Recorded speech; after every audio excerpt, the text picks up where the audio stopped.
In a magical world where unique skills are granted by consuming fruits of the ancestral tree, two childhood friends, Lena and Light, embark on their long-awaited journey to receive their destined skills. These mysterious fruits are akin to devil fruits from One Piece, but with one key rule. Eating a second fruit results in death. Light dreams of becoming a legendary adventurer, and Lena wishes for the same so they can stay together. With a mix of excitement and nervousness, they step forward to claim their futures. At the church, the sisters distribute the fruits, explaining the rules and warning against the fatal consequences of consuming a second one. First up is Lena. She nervously eats her fruit, and her body radiates with a dazzling light. She has acquired the Sword Saint skill, one of the rarest and most powerful abilities, marking her as a chosen one. The church immediately notifies the guild, and Lena is summoned to the holy capital to fulfill her destiny. Then it's Light's turn. Hoping for a combat skill, he takes a bite of his fruit. However, his heart sinks as he gains the fruitmaster skill, an ability related to farming and cultivating fruits. It's the opposite of what he wished for. Though disheartened, Lena promises to stay with him. But the sisters and the Empire insist she must leave immediately for the capital to train as the next Sword Saint. Reluctantly, she departs, leaving Light behind. 3 months later, Light has resigned himself to life as a fruit farmer, using his skill to grow and sell fruits at the market. He trains daily in the woods, clinging to the dream of one day catching up to Lena. Meanwhile, Lena has become a rising star in the capital, earning S-rank adventurer status and widespread fame. Light's only solace comes from Isa, an orphan the village chief brought to him. She helps him with the farm and makes his days a little brighter. However, tragedy strikes when Isa unknowingly uses the skill fruits from Light's separate stash to prepare dinner. Unaware of the danger, Light eats the meal and collapses. He remembers the fatal consequence of consuming a second skill fruit, but does not blame Isa for the mistake. To everyone's shock, Light survives. Not only does he recover, but he also gains a new skill, Sword God, which drastically enhances his attack power, magic resistance, and swordsmanship. Isa, who also ate the meal, awakens the appraisal skill, allowing her to see the hidden abilities of others. It's then revealed that Light's fruitmaster skill has granted him immunity to the poison of skill fruits, making him the only person in the world with 2 skills. Determined to fulfill his dream, Light takes Isa to the Adventurers Guild to register as an adventurer. Isa uses her appraisal skill to memorize the abilities of the other adventurers and notices that no one else possesses more than 1 skill, except for Light.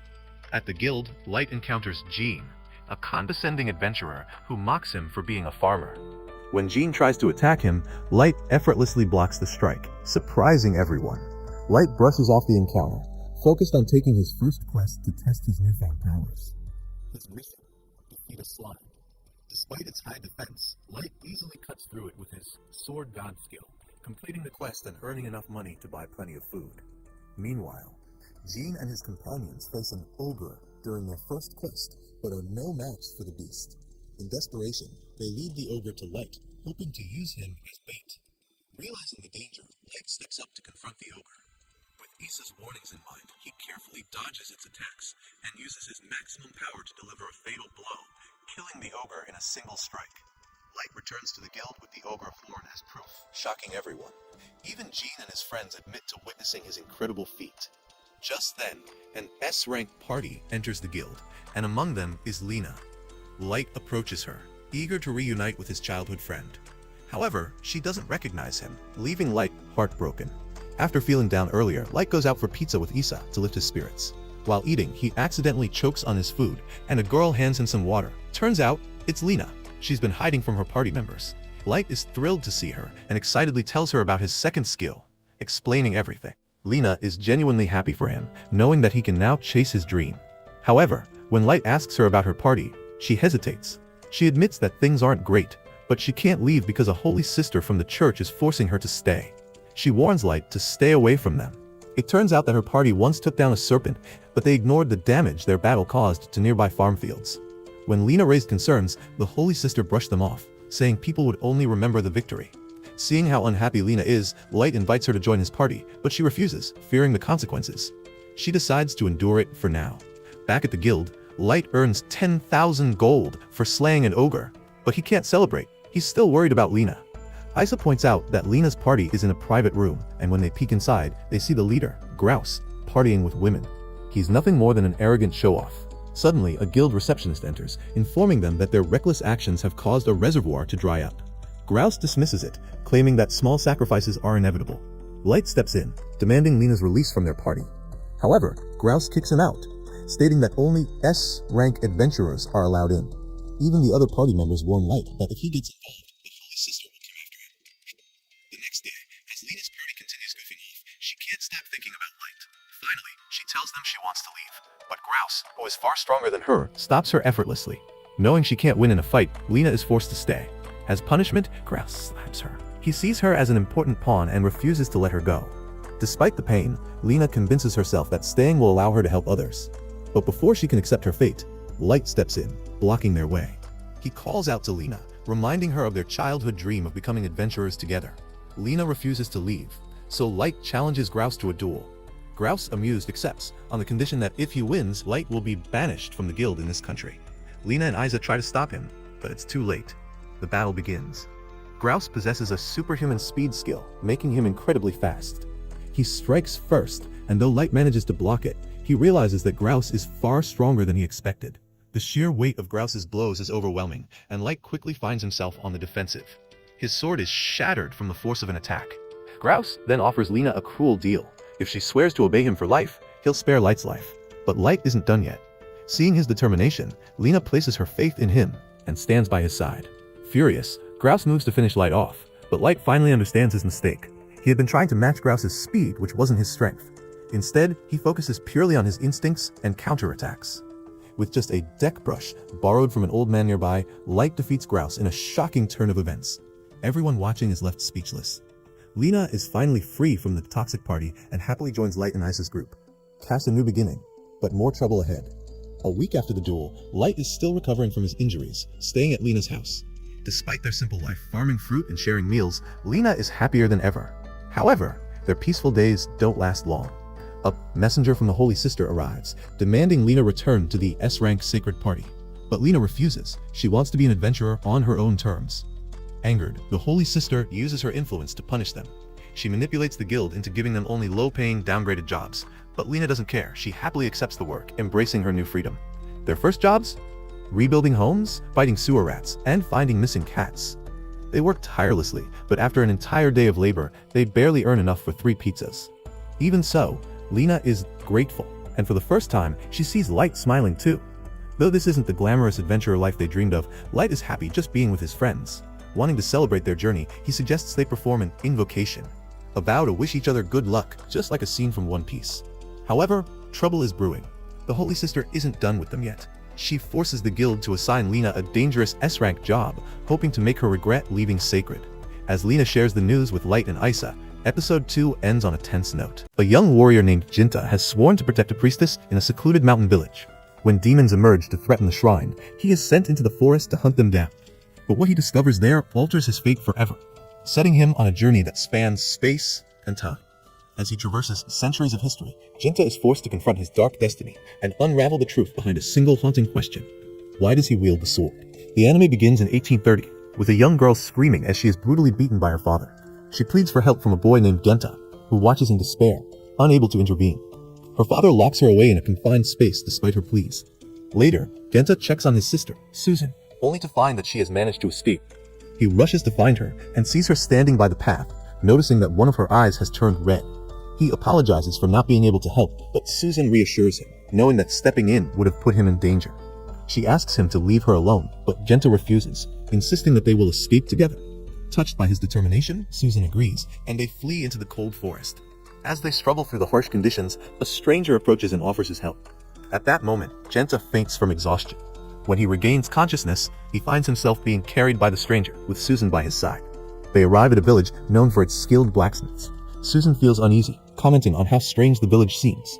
The stranger takes them to his home, where his daughter, Shirai, greets them warmly. Seeing the familial bond between the two, Genta and Susan feel a pang of sadness, having never experienced such warmth themselves. The man informs his daughter that the 2 children have no support and that he will make them part of their family. Overjoyed, Shirai introduces herself and asks for their names. When Genta calls her Shirai-chan, she quickly corrects him, saying that since they are now family, There's no need for such formality. Genta is stunned by how quickly things have changed. That night, Genta wakes up to find the man cleaning his sword. Curious, he asks if he is a samurai, but the man clarifies that he is a guard who protects important people.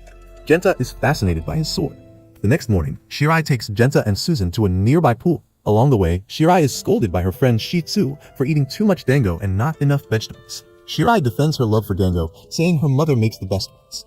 Later, as they return home, Genta asks Shirai about her mother, and Shirai explains that her mother, Yukas, granted them permission to stay in the city. She reveals that her mother belonged to the Itsu, a group known for their fire-based abilities, and that she is the only one who inherited this power. Her father serves as her guardian. However, she sadly admits that she has not seen her mother in many years. 3 years pass, and Genta begins training in sword fighting under Shirai's father, though he struggles to make progress. Shirai's father reassures him that he is improving, and that his true strength will emerge in time. Before leaving for work, he reminds Shirai to take care of the sword, and they exchange their goodbyes. Shirai checks on Genta, playfully reminding him that as his big sister, she must encourage him. Genta insists that he is older than her, but Shirai jokingly counters that she is more organized, which makes her the older sibling. Susan joins them, and they share a light-hearted moment before heading off for breakfast. As time passes, Genta grows into a formidable warrior and protector of the village, stepping into this role after Shirai's father, Maharao, sacrifices himself to protect the city. During a meeting at the shrine, the priestess praises Genta's ability to fend off demons. When asked about the current threat, Genta reveals that a demon, disguised as a human, tried to infiltrate the village. The head guard explains that demons can live for thousands of years, but if they consume the liver of the priestess, they gain immortality. He recalls how the previous priestess, Yukas, was killed by a demon, and Maharao gave his life to defeat it. The discussion turns to the legendary sword Urai, a sacred blade passed down through generations, which demons desperately seek to claim its immense magical power. A guard named Kiyamasa expresses doubts about Genta's abilities, claiming he lacks the talent to protect the city. Genta confronts him, but the priestess intervenes, reminding them of the respect required in this sacred space. Later, when the meeting concludes, the priestess asks Genta to speak with her privately. She urges him to drop the formalities and call her by her real name, Shirai. Blushing, she confesses that she has always wanted him to interact with her informally, as he is the only one who can. Genta hesitates, maintaining that she is the priestess and must be respected. However, Shirai insists, and Genta finally calls her by her real name, which flusters her. She expresses her guilt for relying on him so much, but Genta reassures her, promising to always protect her.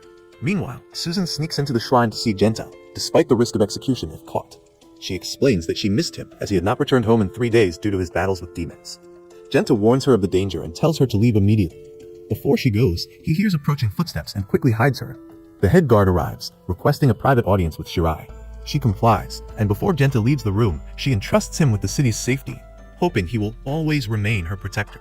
Reflecting on the past, Genta remembers when Shirai's mother died and how she was chosen as the new princess in her place. She had expressed her desire to keep the city strong, just as her mother had, and Genta had sworn to protect her, training tirelessly to fulfill that vow. He returns to the present, reaffirming his commitment to his duty. Elsewhere, 2 demons discuss their plans. One of them, a female demon, observes Susan and notes her resemblance to someone she once knew. Back at Genta's house, he wakes up and prepares for the day. Susan playfully adjusts his mask to cover his eyes. Shirai arrives, surprising Genta. She asks him to spend the day with her, and although he hesitates, she insists that she got permission from the leader. The 3 of them share a nostalgic breakfast, reminding them of their happier days together.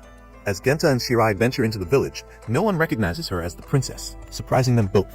They stop by a shop run by Chito's mother, who fails to recognize Shirai, but remembers Genta's childhood visits for sweets. Genta enjoys the nostalgic treat while explaining to Shirai that the woman hasn't seen her in years. Shirai reflects on how things have changed and remarks that nothing lasts forever, quoting one of her father's favorite sayings. At their secret meeting place, Shirai thanks Genta for accompanying her, revealing that she has something important to tell him. She announces that she has been arranged to marry Kiyasa, a fellow guard, in order to secure the city's future. Though she confesses that she loves Genta, she acknowledges that she must now live as a princess. She once dreamed of running away with him, but she knows he would never agree to abandon his duty. Genta confirms this, saying that he trained to protect the city and cannot turn his back on that. They realize that their responsibilities have shaped their choices, even if it means sacrificing their personal happiness. Meanwhile, Susan is left alone when a demon approaches her. Elsewhere, Shirai informs Genta of 2 demons spotted in the forest and orders him to eliminate them, while Kiyamasa protects her.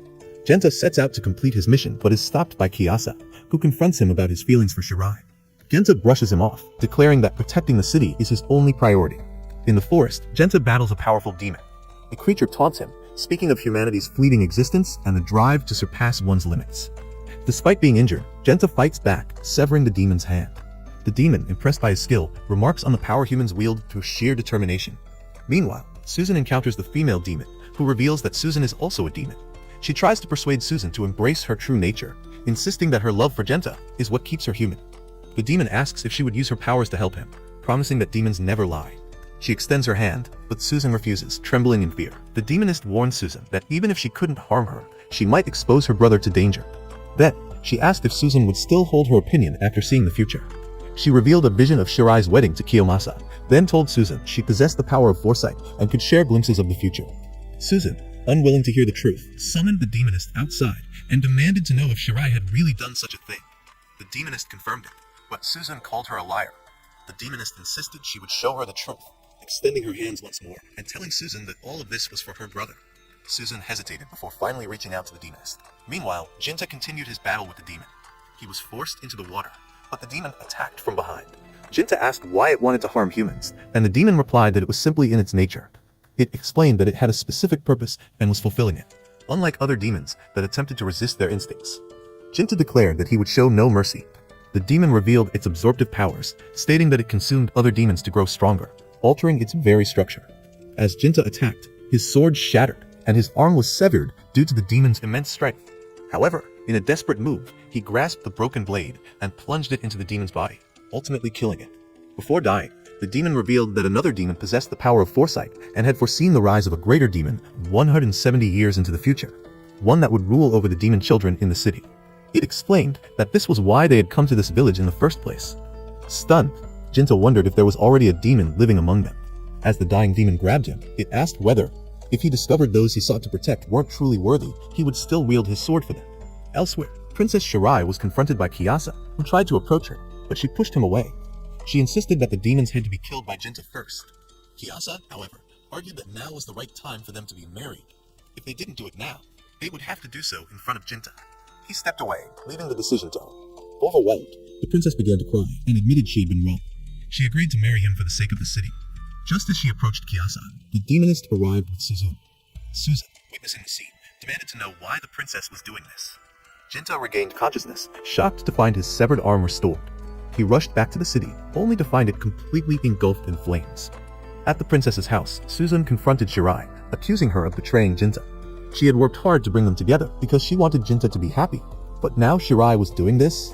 The princess tried to defend herself, saying she appreciated Susan's efforts, but she had a duty as the princess to protect the city, even if it meant letting go of her love. Susan was furious and removed her blindfold, laughing bitterly. The demonist reinforced Susan's anger, reminding her that while Genta risked his life in the woods, the princess was in another man's arms, betraying him. Enraged, Susan declared that it would be better if Shirai were dead. In that moment, Susan transformed into a demonist, her body surrounded by dark smoke. She declared that the princess had to die. Kiyasa tried to intervene, but the demonist struck him down.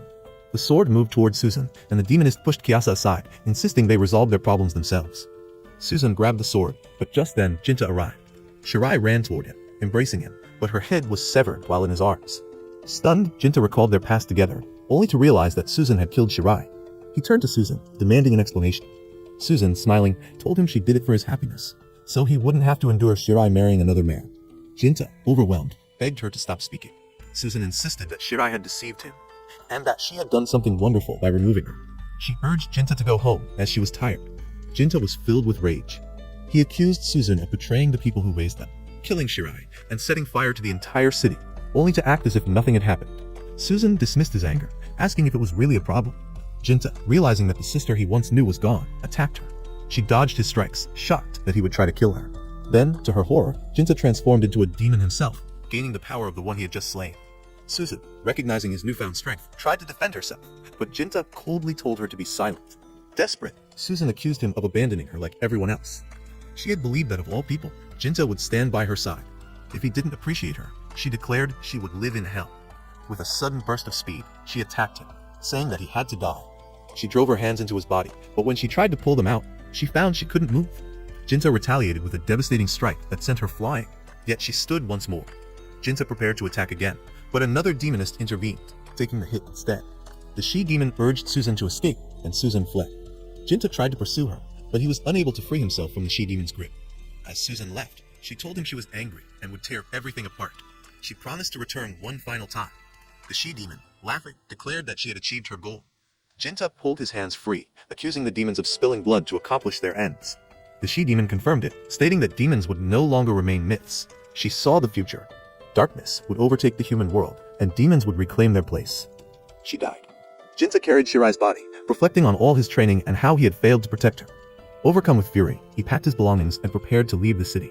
He approached the captain of the guards, who asked where he was going. Jinta replied that he was leaving to retrain and become strong enough to fight the great demon when it arrived. The captain questioned whether he truly meant to kill Suzune. Jinta admitted that while he had once loved Shirai, now he could only hate her murderer. He had to end things, no matter what. The darkness inside him urged him to kill Suzune. The captain observed that despite becoming a demon, Jinta still had dignity. He handed him a sword, declaring that this marked him as a Rei, bound to follow the traditions and rules of the city. He added Kaji to Jinta's name, giving him the title Jinta. Jinta hesitated, saying he wasn't worthy of the sword. The captain disagreed, stating that the last member of the Atu-Kaman family was gone, and leaving the blade to gather dust would be meaningless. It belonged in Jinta's hands. He also believed that Shirai would find peace in death if the sword remained with him. The captain then apologized, acknowledging that he had known about Jinta and Shirai's love story. He had only encouraged Kiyomasa to marry Shirai for the city's benefit, but in truth, he only wanted his son's happiness. The weight of that tragedy burdened him. As Jinta departed, Sho's mother approached him, tears streaming down her face. She asked if he was truly leaving, promising that she would always remember him.